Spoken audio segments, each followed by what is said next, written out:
বন্ধুরা, কিচেনে আপনাদের সকলকে স্বাগত। আজকে আমি বানাবো সম্পূর্ণ নিরামিষ হালকা মসলায় কুমড়ো শাক। তার জন্য দেখুন কুমড়ো শাকটা কেটে ভালো করে ধুয়ে নিয়েছি।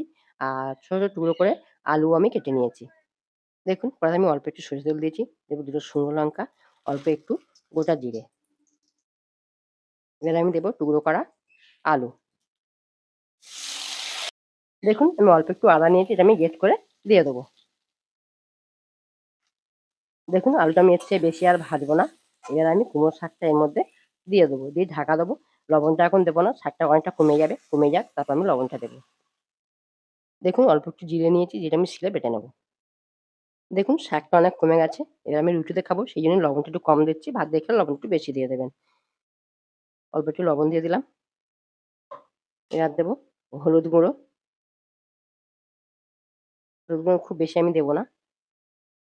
এবার দেবো অল্প একটু ঝালের জন্য লঙ্কার গুঁড়ো। লঙ্কার গুঁড়ো অল্প একটু দেবো। কারণ আমি এখানে কাঁচা লঙ্কা ৪ টে কাঁচা লঙ্কা চিড়ে আমি দিয়ে দেবো।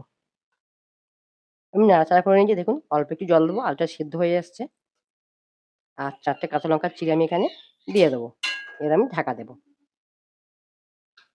এবারে দেবো অল্প একটু চিনি। আর যে জিরেটা আমি বেটে রেখেছিলাম, জিরেটা দিয়ে দেবো। ২ থেকে ৩ মিনিট ফোটাবো, ফুটিয়ে নামিয়ে নেবো, তারপর আমি দেখাবো।